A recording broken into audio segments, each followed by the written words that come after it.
Hey everyone, welcome to the channel. Today we're starting with a lady who tries to kiss a boa constrictor, but sadly the snake doesn't feel the same way about her. Let's dive in. Он не кусил? Нет. Нет? Тогда давай целоваться. Он кусал. Он кусил. Ой. That was pretty satisfying, but I think we need a slow-mo to really take it in.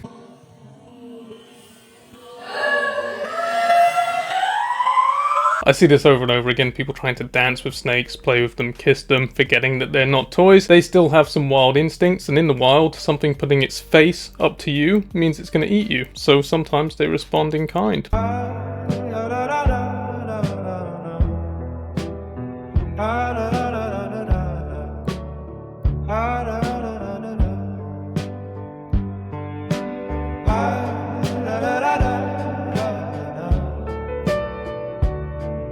Kind of a mixed bag, that one. At first he's doing something incredibly silly, but then afterwards he does something incredibly smart, putting the hand over the top and preventing a roll. Because if that alligator went into a roll, his wrist would have been shattered into a million pieces.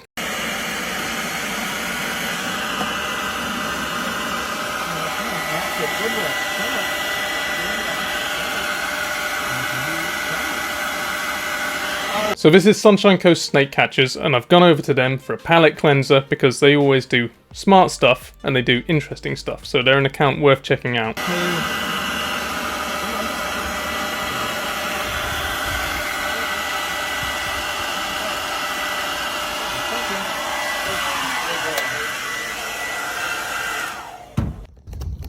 So sorry about that head grab. It's okay, I can see you're stressed. Are you gonna come There he is. are you? All good. They had him in the wall there. He's obviously gone in there probably looking for food. So they use a hairdryer. He sees with his thermoreceptive pits, or labial pits as some people call them, he sees a localized strong heat source and he can't resist going towards it in case it's a bird or a mammal. And then when the guy grabs him, the snake, instead of pulling back, tries to throw a couple of coils around him to fight back. And it just ends up getting him out perfectly. Big snack.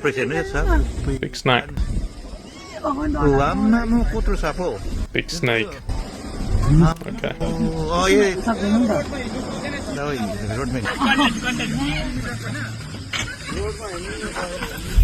There you go. Of course, if you ever see a king cobra on the road, make sure to surround it in a circle with cameras so that it sees no available safe exit. That obviously won't antagonize it.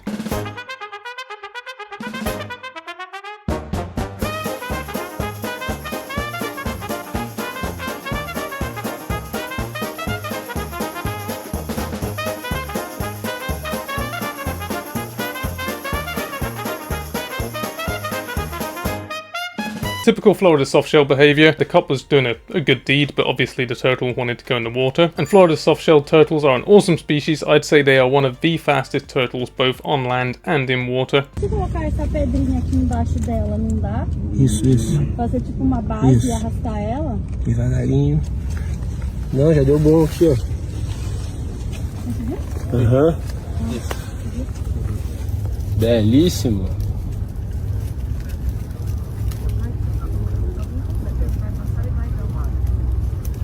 Não, ali no cantinho ela não vai incomodar ninguém.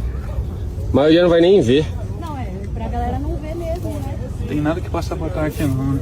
At first, when I saw that clip, I thought, what is he doing? Why is he bothering a snake that's eating? Then I realized he's actually doing a good deed again. He's found a boa that's eating a bird on a trail. It could have been that it fell from one of the branches above. So he's calmly picked it up, managed not to stop it, eating, and moved it off the trail to safety. A Nile crocodile was observed climbing a tree at Lake Kariba in Zimbabwe to capture a monkey.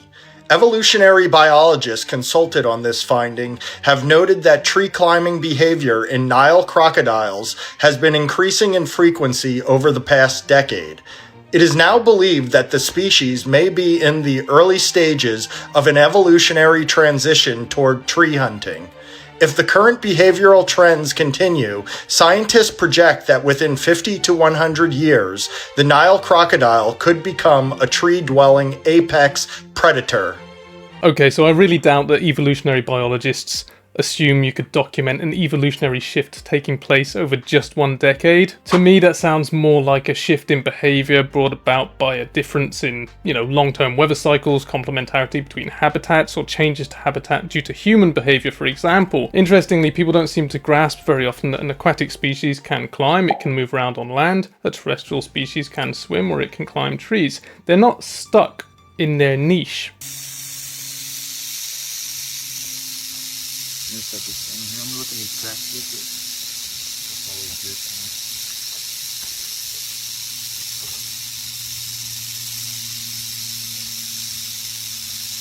That's an account called California Every Reptile, I believe, and what he's doing is really, really cool. He's basically trying to find every reptile and amphibian in California and document them, and he's just doing good old-fashioned herping trips, basically. But that's a really cool range of animals. Se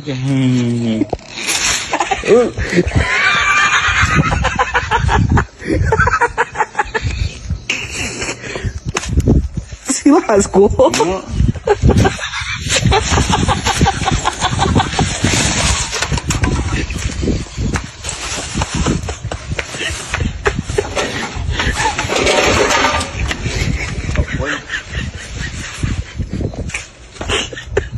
I'm glad the possum got away. Interestingly, a lot of people were saying in the comments about that one, get a rabies jab quick, but possums don't carry rabies very often. It's quite rare, in fact. The reason being that their body temperature is lower than that of typical placental mammals like rodents and even primates, for example, so the virus just doesn't replicate that well inside them, and they're so ridiculously tough that their immune system is so strong that rabies rarely takes hold in their body.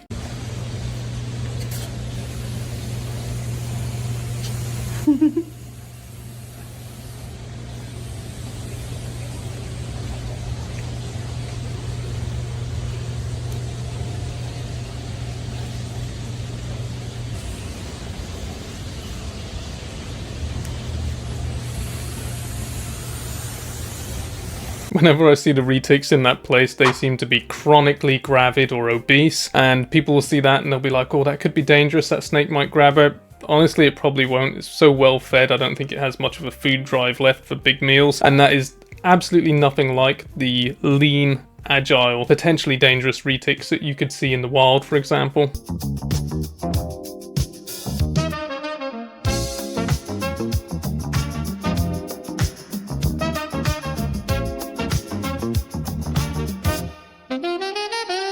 I don't get why people feel the need to do this stuff. It's a cat. Cats have claws with bacteria from their kitty litter all over them, basically. And the snake, it does have teeth. It's a ball python, though it's never going to bite that cat. But if somehow they did have a fight, one of them is going to get damaged, one of them might need the vet, and all around it's cruelty by negligence. You just shouldn't let that kind of thing happen.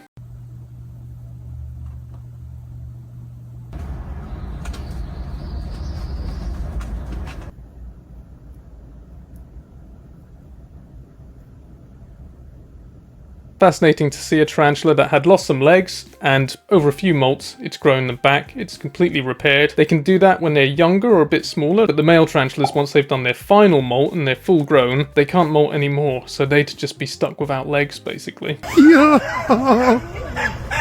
Is that a beaver pulling his pants down? Look at this. Oh my god. Holy sh.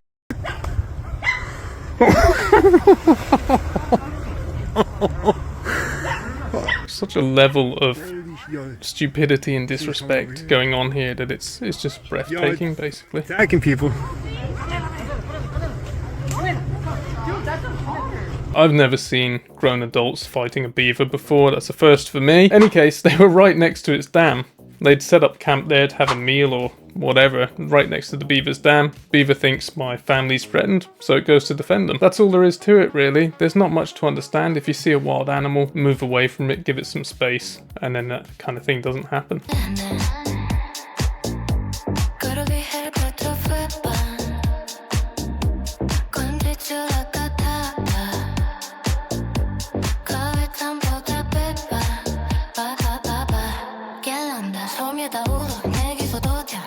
That's a company called Snake Gorge. I found them online, and sadly they're not in the UK, they're in the US, but they produce these awesome resin models. I'm not affiliated, there's no links in the description or crap like that, but it's really good detail on it. It's even got a lateral fold down the side, and I just thought that was really, really cool. Snake Man here, taipans, just quickly.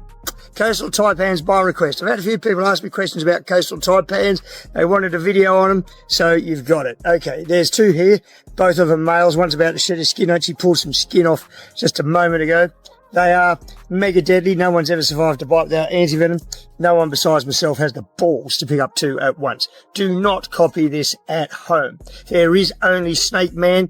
Imitators end up dead. Think of Steve Irwin bitten by a stingray. Snake Man Raymond Hoser is a bit of a mystery for me. I really don't know how he avoids bites, but what I do know is that he hates Steve Irwin. I know that biologists hate him. They accuse him of taxonomic vandalism because of species he's named, and there's a lot of bad blood between him and a few groups of other people. I'm not really sure what the whole story is, but I think I'm going to throw this to the audience because some of you might have more of an idea than me.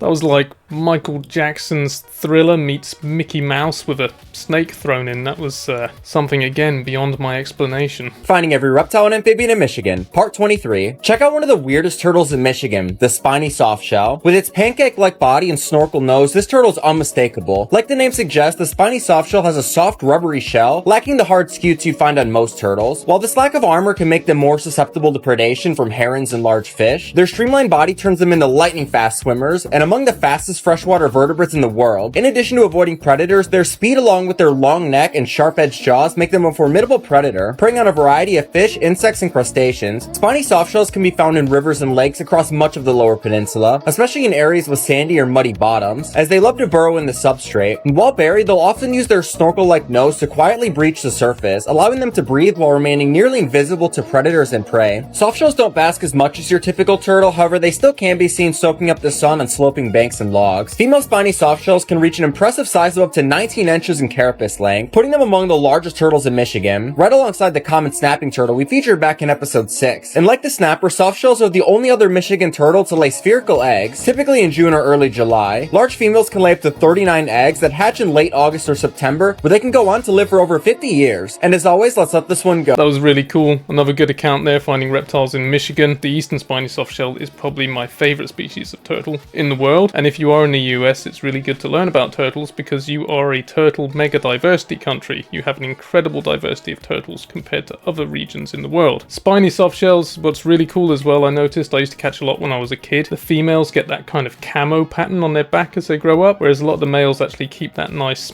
spotty kind of pattern. Ele come de tudo. Oh, yeah. Isso a gente já viu que ele come qualquer coisa. Mas olha aí, isso aí que eles rola bosta, né? Aqueles besourão rola bosta. So this fella's got some nice rhinoceros beetles there he's showing us, and what do you think he's going to do with them? You know, get them to fly, play with them, do some kind of trick? What would you expect? É, né? Cara, eu queria ver se esse engata, se ele morde errado, esse bichão engata na bochecha dele. Não, ele não engoliu, galera. Ele não engoliu. Fake. Ele mastigou, mas ele tá colocando no canto da boca e não tá engolindo, cara. Não engoliu. Fake news, bora ver. I know they're trying to push in like some countries for us to eat more bugs, but there's bugs and there's bugs. Big fat bugs like that have been crawling around in the grass, they absolutely can carry bacteria and potentially some parasites, and I think we're well within our rights to say that we don't want to eat them.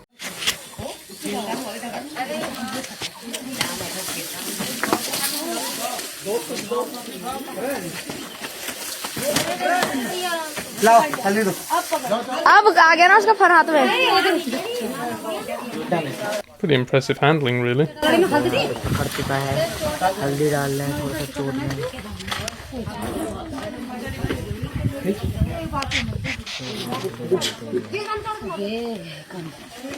So there they are, of course, seasoning the king cobra for one of the famous king cobra fry-offs they have over there. Obviously I'm kidding. They put turmeric on its wound actually. I looked it up and apparently I had heard rumours that turmeric was good for inflammation, but some people are saying it's got antimicrobial properties as well, so they're trying to give it a little bit of kind of field treatment before catching it and relocating it. Interestingly, it doesn't seem to have any other wounds on it. It looks pretty good, and as you'll see next, he does eventually manage to get the whole thing into another bag. It's pretty impressive capture all round. Anyway, that was the video. I hope you enjoyed it. I'll be back again next week. If you did enjoy, please do like and subscribe. Thank you very much.